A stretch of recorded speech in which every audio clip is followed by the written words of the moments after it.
Assalamualaikum warahmatullahi wabarakatuh. Alhamdulillahi rabbil alamin. Wabihi nasta'inu ala umuri dunya waddin.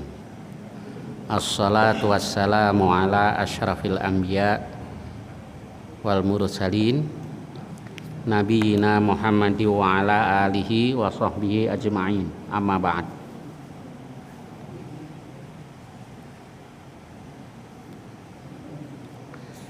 Kita lanjutkan surah Al-Baqarah ayat 22. A'udzu billahi minasyaitonir rajim.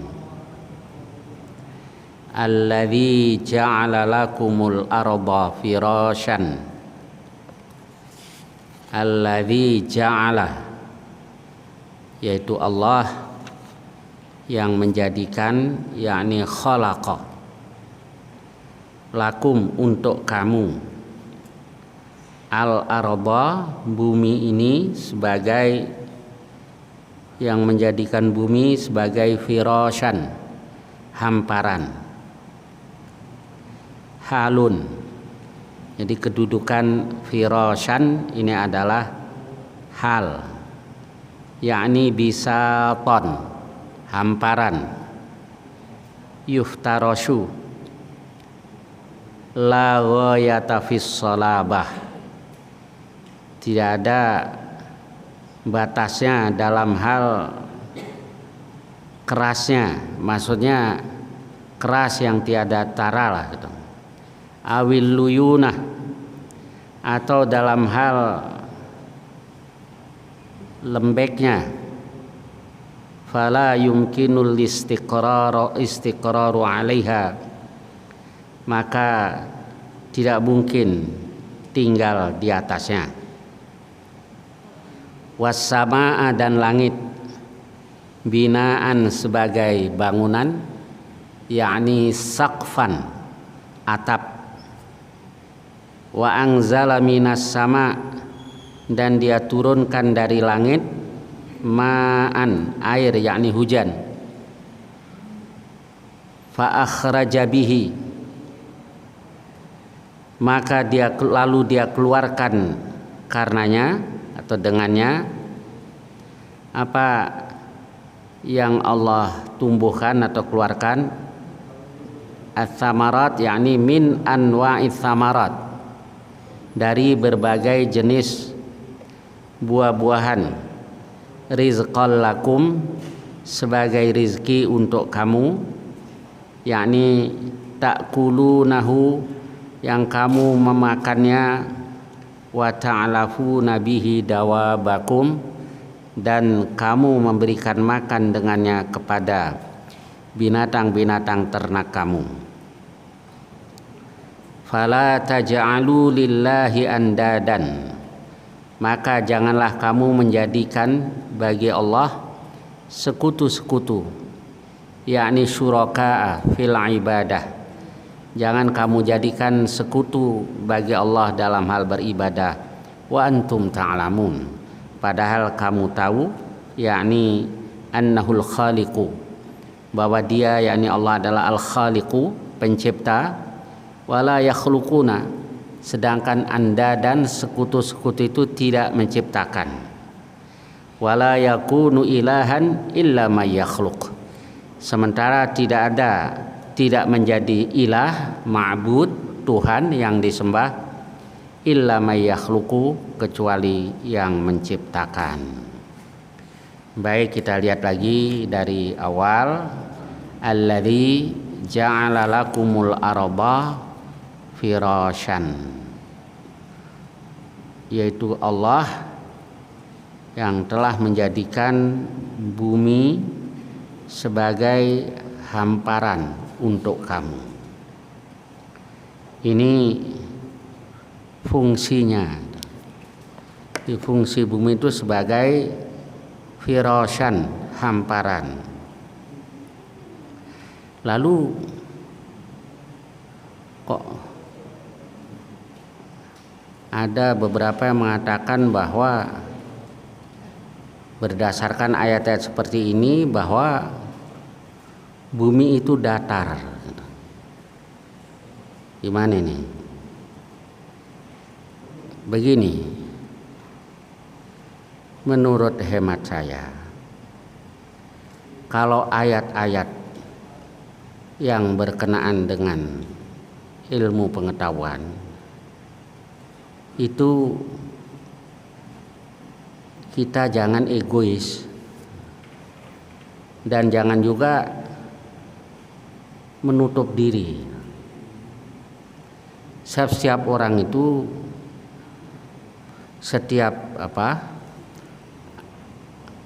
orang memiliki keahlian yang berbeda-beda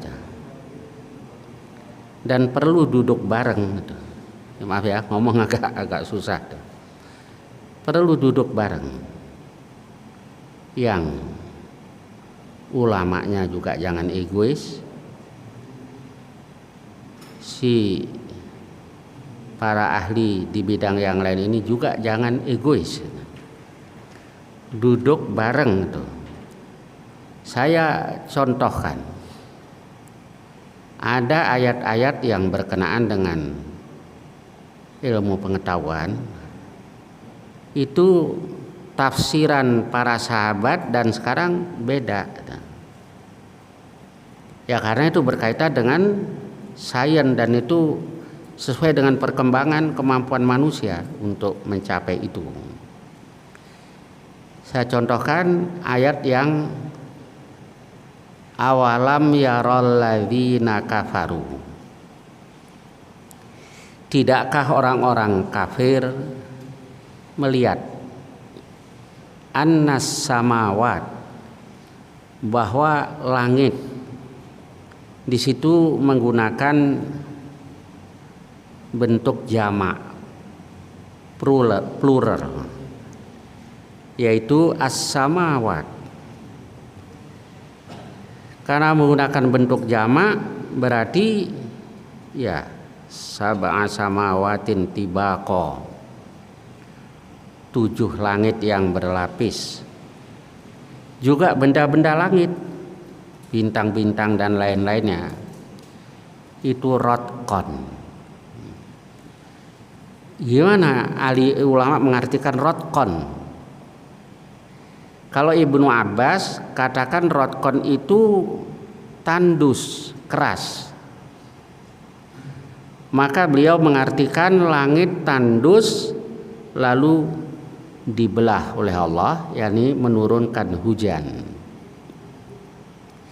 Bumi tandus setelah hujan turun dibelah, yakni dengan menumbuhkan tumbuh-tumbuhan.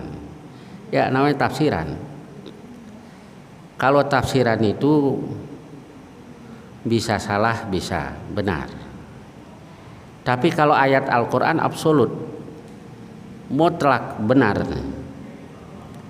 Tafsiran, apalagi yang tadi saya katakan berkenaan dengan ilmu pengetahuan, nanti ada yang lebih tepat di dalam mentafsirkan.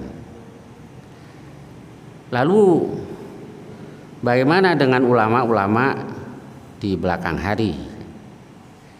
Kayak contohnya siapa, ilmuwan Perancis Maurice Bucaille. Dia menghubungkan ayat itu dengan teori para ahli fisika sekarang, bahwa terjadi ledakan, jadi rotqon dalam arti segumpal gitu. Secara bahasa juga rotqon itu dalam arti begitu, bahwa al-iltisaq wa adamil infisal, nempel, rekat gitu. Jadi rotqon dalam arti segumpal. Fataknahuma, lalu kami ceraikan antara keduanya. Nah, kalau teori para ahli fisika, bukti bahwa alam semesta itu asalnya rotqon, yaitu adanya gravitasi. Nah, ini saya contohkan gitu. Nah, tafsiran yang sekarang kayaknya lebih pas gitu.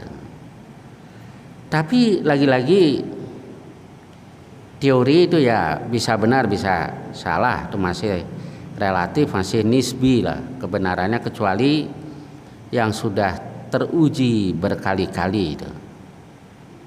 Kayak contohnya teorema Pitagoras gitu. Dari zaman dulu sampai sekarang nggak terbantahkan, kan peringkatnya berarti naik ke dalil gitu.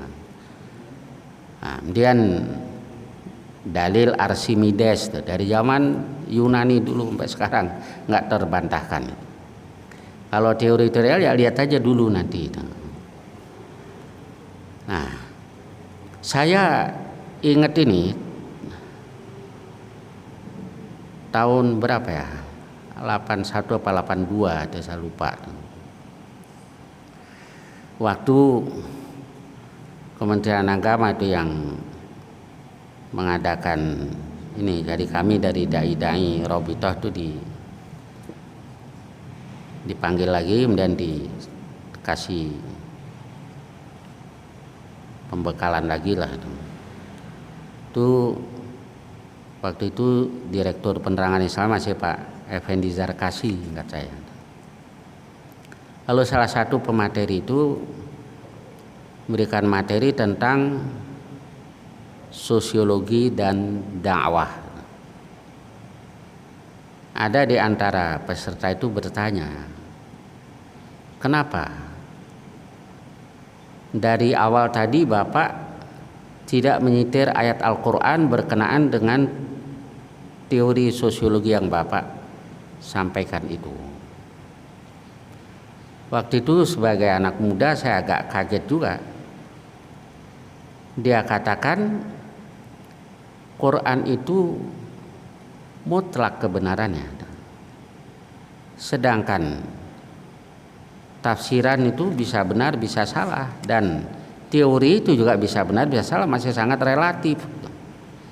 Maka saya tidak mau tergesa-gesa menstempel satu teori dengan ayat Al-Quran.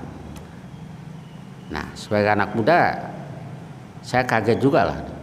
Padahal saya kalau membaca kayak contohnya tadi Maurice Bucaille yang nulis La Bible, La Quran, et la Science, itu sangat senang ketika ada ayat-ayat yang dikaitkan dengan ilmu pengetahuan.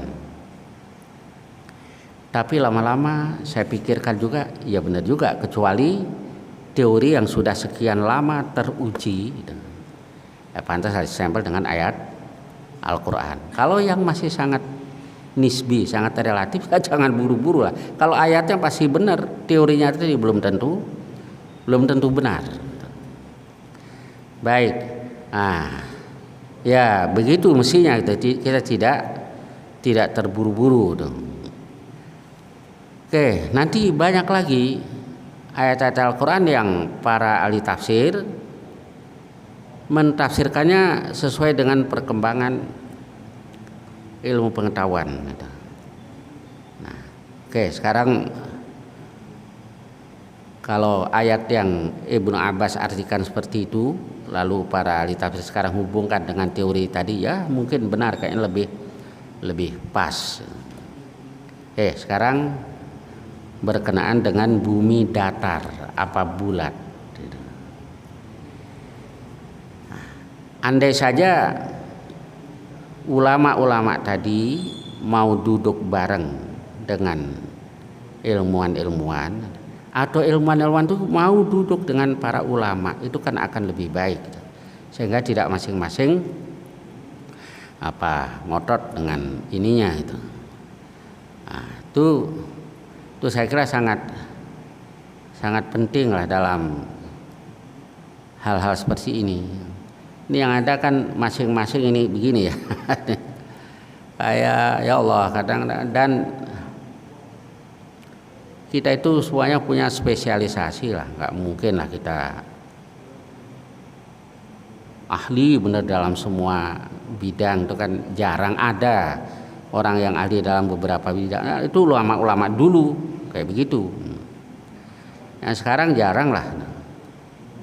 Dulu di antara yang ngajar kami itu dicerita, udah tua tuh, orang Mesir. Dia menempuh 4 fakultas dalam waktu yang sama, semuanya lulus cum laude. Tapi kan jarang yang kayak begini, jarang sekali lah. Satu lulus udah cakep. Ini ada juga yang kayak begitu, tapi kan jarang. Maka hendaknya kita saling menghargai spesialisasi tadi. Kadang ada yang bahasa Arab aja nggak bisa, sorof nggak bisa, bahas tentang Islam terlalu jauh. Bukan nggak boleh, boleh saja. Tapi juga ada seorang ulama katakan Islam itu laisa al-ubatan bi aidil atfal. Bukan barang mainan yang ada di tangan anak-anak kemudian semaunya kita membahas apalagi terlalu jauh tuh. Ya tanyalah. Kalau nggak bisa ya fasalu ahla dzikri in kuntum la ta'lamun. Bertanyalah kepada ahlu dzikri, yakni ahlul Quran, in kuntum la ta'lamun, jika kamu tidak tahu. Jangan terus dibahas sendiri ngedelurung, nah akhirnya diketawain itu sama anak sanawiyah aja diketawain itu. Dia tahu itu salah itu. Salah apa pembahasannya karena dia nggak tahu bahasa Arab. Ya sekalipun profesor itu. Ya lihat keahliannya kan, semuanya tadi punya spesialisasi. Nah demikian juga kaitannya dengan ilmu pengetahuan. Kalau duduk bareng ya, saya contohkan dalam hal ini lebih pas Zakir naik. Ya apa pas kayak contohnya yang beliau menyitir ayat Allah di sampingnya kayak gini, firosan beliau katakan wal arda ba'da dzalika dahaha. Lalu dan bumi setelah itu dahaha. Dia menghubungkan kata membahas kata daha itu dari akar kata dahyah. Dahyah kan telur burung onta. Burung onta itu kan bulat lonjong. Nah kan pas kan bentuk bumi kan seperti itu. Ya kayak lebih pas itu. Ya saya cuma bisa bahas sedikit aja, terlalu jauh saya juga nggak ini. Kalau saya bahas terlalu jauh saya nggak tahu diri juga. Gitu. Jadi maksudnya begitulah gitu. Jadi tidak masing-masing ngotot. Kemudian enggak firosan betul. Lalu bagaimana beliau menghubungkan dengan yang firosan, yang mahdan, mihadan, ini gimana? Beliau katakan iya hamparan itu kan karpet gitu. Ya tergantung medianya kan gitu. Jadi kalau medianya bulat ya bulat begitu dan seterusnya. Ya sebenarnya kayak kita waktu di SD dulu diajari fisika. Kalau zaman saya ilmu alam zaman dulu begitu. Nah itu kayak orang yang di pantai saja melihat kapal kelihatan dari ujung layarnya makan gelas, itu kan sudah bukti bahwa bumi itu bulat. Nah begini kalau mau duduk bareng kan jadi bagus, nggak kayak kisah Galileo Galilei zaman dulu kan yang dibunuh tuh karena pendapatnya kontroversial. Tapi ya perlu di ini bareng-bareng lah itu akan lebih baik daripada masing-masing. Baik, saya lanjutkan. Nah, kembali ke ayat tadi yang kita bahas. Kalau Allah itu yang menciptakan bumi untuk kita, firasyan sebagai bisaton, hamparan. Ini satu nikmat Allah yang luar biasa. Coba kalau saya lagi dulu waktu Banjarnegara terjadi ini yang dulu. Nah, saya sama adik saya sama teman-teman ke sana. Itu kan daerahnya begitu-begitu ya. Nah, kata adik saya, coba kalau semua permukaan bumi seperti ini, manusia akan kesulitan. Jadi pindah mau datang dari satu RT ke RT lain aja susah payah kan.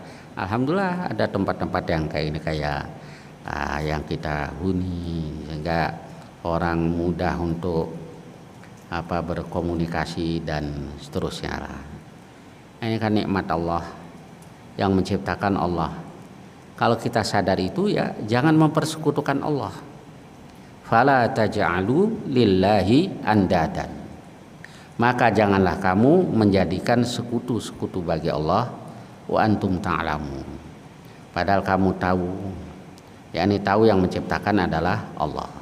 Baik, ayat berikutnya. Wa in kuntum fi raibin, dan jika kamu berada dalam keraguan, yakni fi syakkin, mimma nazzalna, dari apa yang kami turunkan ala abdina, kepada hamba kami, yakni Muhammadin, yaitu yang kami turunkan minal Quran, yaitu Al-Quran. Kalau kamu ragu annahu min indillah, bahwa dia dari sisi Allah, fa'tu bi suratim mim mithlih, maka datangkan satu surah mim mithlihi, yaitu yang sepertinya. Sebentar yakni al-munazzal, yang seperti yang diturunkan itu. Wamin, kata min tadi mim mithlihi lil bayan. Jadi kalau dalam bahasa Arab ada min al-bayaniyah. Min menjelaskan sesuatu yang masih belum jelas. Ma misalnya apa yang kami turunkan, min yaitu itu namanya min al-bayaniyah. Ai hiya mithluhu, yakni dia itu yang seperti itu. Kalau masih ragu, saya terlanjutkan dulu ya. Yaitu dalam hal apa? Fil balaghati, dalam hal balaghahnya. Wa husnin nudumi, dalam hal bagusnya susunannya. Wal ikhbar anil ghaibi, dan pemberitaannya tentang perkara gaib. Lalu di situ ada kata surah. Was-suratu qit'atun laha awwalun wa akhirun. Yang disebut surah itu sepotong yang ada awalan, ada akhirannya. Wa aqalluha 3 ayat, sedikit-sedikitnya adalah 3 ayat. Wad'u syuhada'akum, dan panggillah saksi-saksi kamu, ai alihatakum allati ta'budunaha, yakni sembahan-sembahan kamu yang kamu sembah, min dunillah, selain dari Allah. Ai yakni adalah selain Allah, litu'inakum, supaya menolong kamu. Panggil tuh sembahan-sembahan kamu supaya tolong kamu, in kuntum shadiqin, jika kamu adalah orang-orang yang benar, yakni fi anna Muhammadan qalahu min indi nafsihi, bahwa Muhammad mengatakannya dari dirinya sendiri, bukan dari Allah. Faf'alu, lakukan, dzalika, hal itu, fa innakum arabiyyun, karena sungguhnya kamu adalah orang-orang Arabiyun, orang-orang Arab, fusahau, yang fasih-fasih.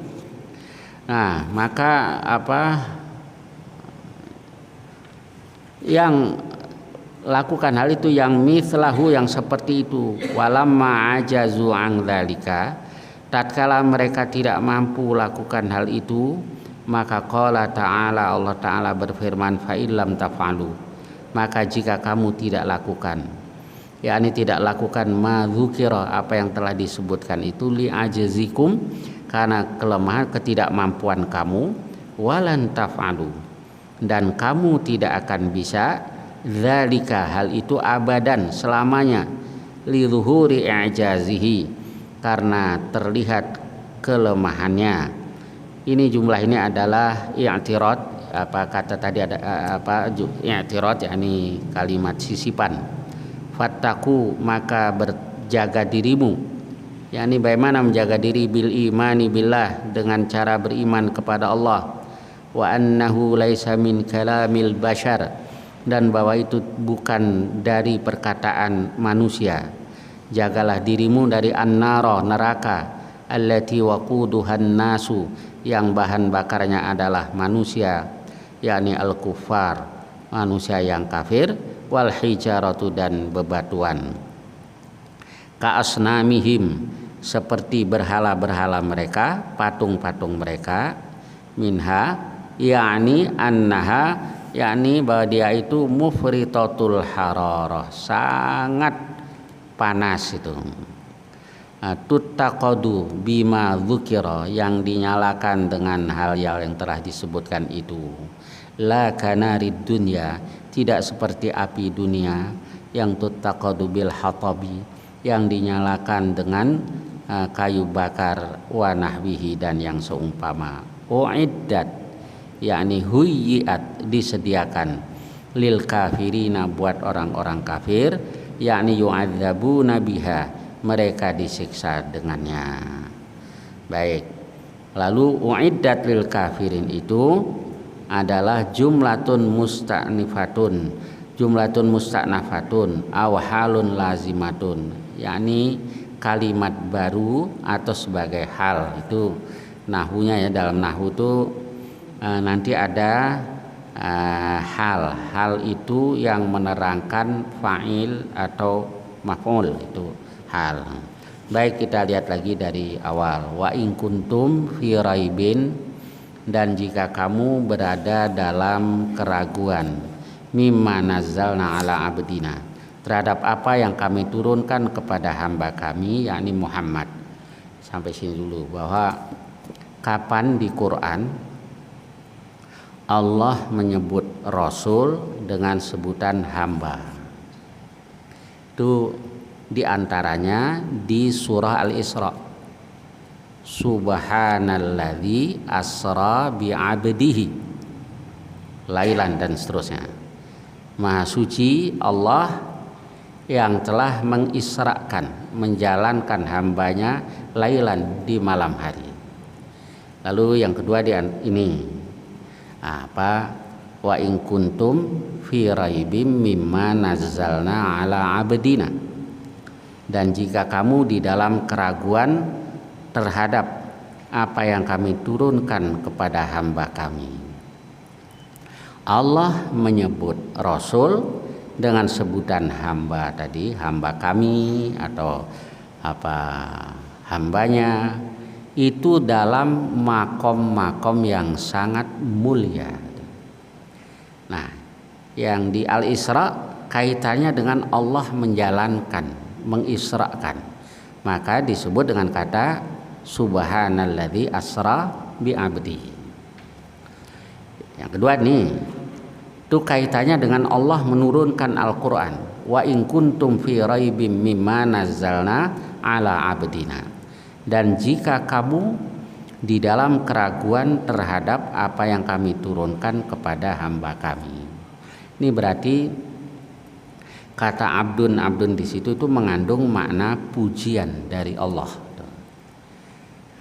Kita ya tuh, bisa juga kalau masuk wa ibadur rahmanil ladzina yamsuna alal ardi hauna. Kalau bicara hamba, semua makhluk hamba Allah. Yang durhaka, yang taat, yang kafir, yang mukmin, semuanya makhluk Allah. Tapi Allah menyebut ibadur rahman, itu mengandung makna pujian. Wa ibadur rahmanil ladzina yamsuna 'alal ardi hauna, dan seterusnya. Baik, saya lanjutkan. Dan kalau kamu ragu terhadap Al-Qur'an, yakni yang kami turunkan kepada hamba kami, yakni Muhammad, fa'tu bi suratin min mithlih, datangkan satu surah yaitu yang seperti dia, yakni seperti yang diturunkan itu. Dalam hal apanya? Satu, fil balaghah, dalam hal balaghahnya. Jadi dalam sastra Arab itu ada sebut fasahah, fasahah kefasihan. Nah, ada fasahatul kalimah, fasahatul kalam. Kata yang fasih itu yang bagaimana? Di antaranya yang tidak ada tanafurul hurufnya, sukar ucap huruf. Wah, sukar huruf. Nanti kalau fasahatul kalam, nah begitu juga tidak ada sukar ucap huruf. Contohnya kalau orang kita yang ngomong yang susah apa ini? Kalau ular melingkar di atas pagar masih mudah. Nanti ada dalam bahasa Arab itu tanafurul huruf, contohnya wa qabru harbin fi makanin qafru laisa qurba qabru harbin qabru. Ini buat mereka itu tanafur, susah tuh diucapin. Wa qabru harbin. Nah, kalimat yang fasih terhindar dari itu.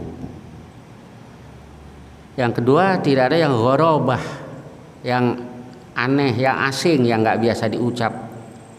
Kayak misalnya rumput itu bahasa Arabnya kan usbun, kalaun, gampang diucap. Ada biasa di telinga orang biasa dengar itu. Tapi ada yang aneh tuh, ho, kan susah ya, udah susah ngomongnya.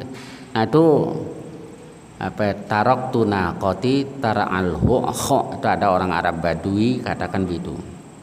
Aku biarkan ontaku merumput di ho dan yang lain-lain ada. Jadi kata atau kalimat yang fasih itu terhindar dari itu semua, dan terhindar dari kata-kata yang nggak enak juga didengar gitu. Nah kalau tidak seperti itu berarti tidak fasih. Kayak contohnya lagi apa ini? Banyaklah contohnya ya, apa? Kemudian yang baligh gitu, atau balaghatul kalam bagaimana? Kalau kalam yang baligh itu sudah fasih gitu ya, sesuai dengan muqtadal hal, tuntutan situasi dan kondisi. Kalimat-kalimat di dalam Al-Quran semuanya sesuai dengan muqtadal hal. Kayak saya contohkan, kapan satu uraian itu dipanjang lebarkan, kapan dipendekkan, itu semuanya di Quran pas itu. Contohnya dipanjangkan, Nabi Zakaria berdoa, Rabbi inni gimana? Kaf ya ain shad dzikru rahmati rabbika abdahu Zakaria idz nada rabbahu nidaan khafiyya. Tatkala dia berdoa kepada Tuhannya dengan doa yang khafiyan, pelan-pelan. Qala rabbi inni wahanal 'azmu minni washta'ala ar-ra'su syaiba. Dia katakan Rabbi inni wahanal 'azmu minni, sesungguhnya tulang belulangku telah lemah, washta'ala ar-ra'su syaiban, kepalaku sudah menyala dengan uban. Apa maksudnya? Saya sudah tua. Jadi kalau doa itu yang lebih pas panjang lebar. Karena ada juga di antara kita, ya begini juga Allah tahu. Nggak usah ngomong, Allah juga tahu. Nggak usah ngomong, dia diam aja, Allah tahu. Tapi kalau doa memang begitu, pasnya begitu. Kalau doa panjang lebar. Mau mengatakan saya sudah tua saja, Nabi Zakaria katakan, Rabbi inni wahanal 'azmu minni wasta'ala ar-ra'su syaiba walam akum bidu'aika rabbi syaqiyya, dan seterusnya. Baik, itu di dalam balaghahnya bisa nggak menandingi Al-Quran. Kalau sekedar bikin bisa, dulu Musailamah Al-Kadzab juga bisa. Setiap ada ayat Quran yang turun, ada surah yang turun, dia bikin tandingannya, tapi yang nggak ada artinya apa-apa. Kayak di Quran ada alam taro kaifa fa'ala rabbuka bi ashabil fil, bikin Musailamah al-fil wa ma adraka mal fil lahu khurtumun tawil, sanjaknya benar, il. Nah, kalau Quran alam taro kaifa fa'ala rabbuka bi ashabil fil, tidakkah kau lihat, tidakkah kau tahu bagaimana yang dilakukan Tuhanmu terhadap ashabul fil. Nah, ini kalau ayat Quran sekali disebut alam taro kaifa fa'ala rabbuka bi ashabil fil, itu kita flashback ke belakang waktu tentara gajah dihancurkan oleh Allah. Nah, itu di Muhassir, tempat orang nyari batu buat melempar jamarat, di situ dihancurkan. Nah, ingat tentang tentara Abraha, kita flashback ke belakang lagi, ingat tentang raja zalim yang mengaku dirinya sebagai Tuhan. Jadi pendek tapi maknanya dalam. Nah, itu baru indah. Ya, kayak dalam puisi saja, di antara syaratnya kan ada intensifikasi kan. Jadi jangan buang boros dengan kata-kata tapi tanpa makna. Ya mas ya, dan harus ada konsentrasi, ada intensifikasi. Nah, sekarang yang dibuat oleh Musailamah bagus sajanya, tahukah engkau apakah gajah? Tahukah engkau apakah itu gajah? Dia punya belalai yang panjang. Iya, sanjaknya benar, cuma nih artinya, maknanya itu pelajaran PAUD. Nah, dia gajah, tahukah kamu gajah? Pelajaran PAUD. Nah, Quran tidak ada yang seperti itu. Dan lain-lainnya masih banyak lagi. Lalu kemudian beliau katakan wahusnin nuzumi, susunannya yang begitu indah. Wal ikhbar anil ghaib, pemberitahunya tentang perkara-perkara yang belum terjadi, yang akan datang. Contohnya surah Ar-Rum itu sudah terbukti. Jadi Romawi dan Persia ini kan dua imperium yang perang terus. Kalau lagi Romawi yang menang, itu umat Islam senang. Jadi dukungan moral moral umat Islam itu ke Romawi karena ada kesamaan. Kesamaannya mana? Umat Islam punya Al-Quran, mereka punya Injil. Nah, orang-orang musyrik Mekah, Madinah itu dukungan moralnya ke Persia karena sama-sama keberhalaan.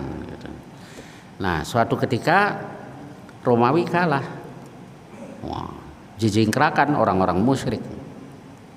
Lalu turun surah Ar-Rum, Alif Lam Mim, ghulibatir Rum fi adnal ardi wa hum min ba'di ghalabihim sayaglibun. Nah, Romawi kalah di negeri yang tidak jauh, yang dekat, tapi setelah kalah mereka akan menangkapan fi bid'i sinin. Nah, setelah ayat itu turun, Abu Bakar nantangin, ayo taruhan. Waktu itu belum dilarang taruhan. Nah, 3 tahun lagi Romawi menang. Tungguin sampai 3 tahun, kok belum menang. Abu Bakar datang ke Rasul, ya Rasulullah, kok belum menang juga Romawi? Kamu kasih waktu berapa Abu Bakar? 3 tahun. Apa kamu nggak tahu? Bid'on itu kan bilangan antara 3 sampai 9. Kasih waktu 9. Kan fi bid'i sinin itu bid'un itu antara 3 sampai 9. Lalu diralat sama Abu Bakar 9 tahun. Benar, pas 9 tahun Romawi menang.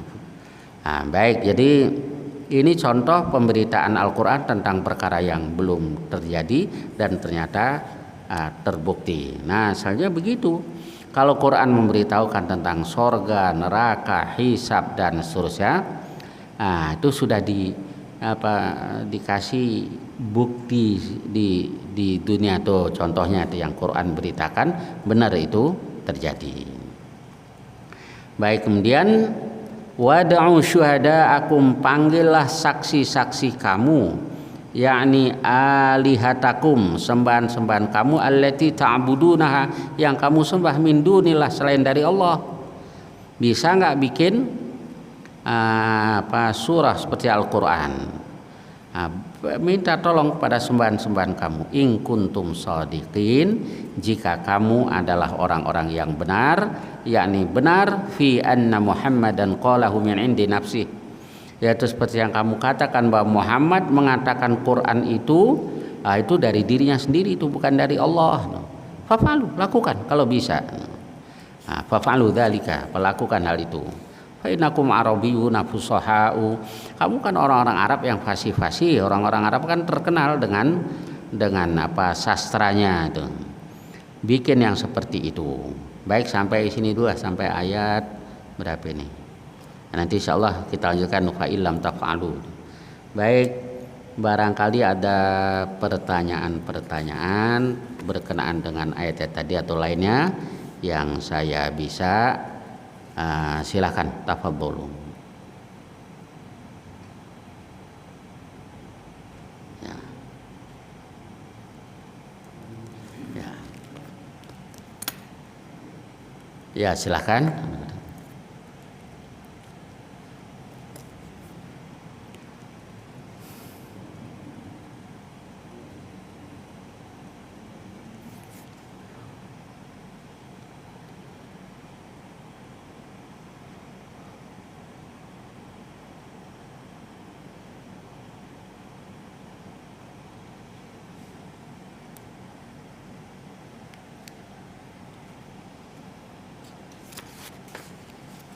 Baik, saudara.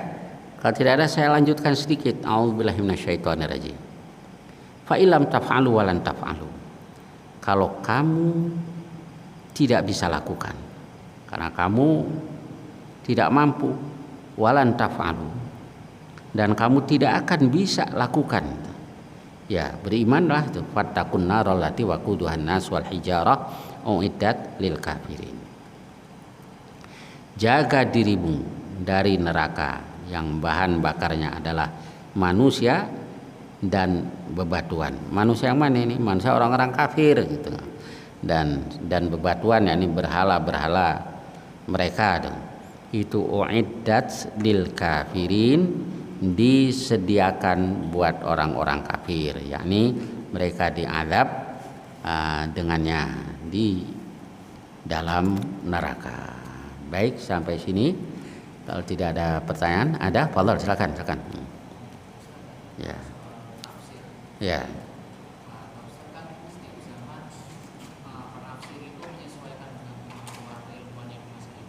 Ya, yang kaitannya dengan sains.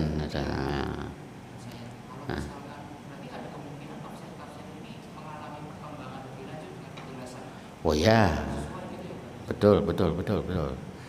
Nah, contohnya dulu Ibnu Abbas juga tidak membayangkan kan yang saya contohkan lagi nih.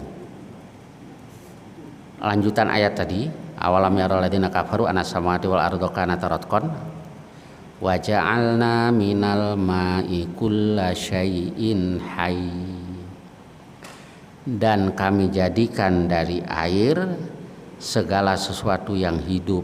Ini kan mengundang tafsiran yang ini kan. Ya, berarti kalau di situ tidak ada unsur H2O, gitu, nggak ada makhluk hidup kan. Nah, kalau berdasarkan ayat tadi itu tafsiran sementara yang kita ini.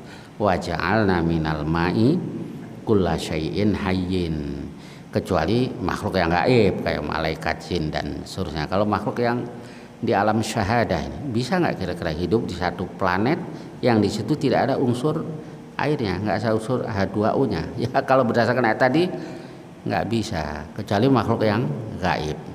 Nah, tetapi ya sekali lagi ini baru tafsiran sementara. Bisa saja nanti orang lebih dalam lagi nanti akan memahami pelik-pelik dari ayat-ayat tadi. Banyak nanti yang kelihatannya dulu begitu dipelajari ternyata masya Allah tuh. Ya, luar biasa.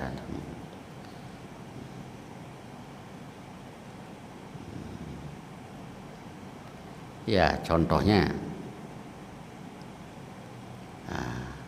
ayat-ayat yang menjelaskan tentang manusia diciptakan dari apa. Yang kita tahu tanah hanya. Tapi di Quran tuh menggunakan berbagai istilah. Ada turab, turab kan debu. Ada tin itu lumpur. Ada min hama'im masnun, min solsolin kal fakhar, dan juga lain-lainnya. Nah, kalau tadi saya kembali ke bukunya Muris Bukail tadi ya, dia bilang itu unsur-unsur tanah gitu.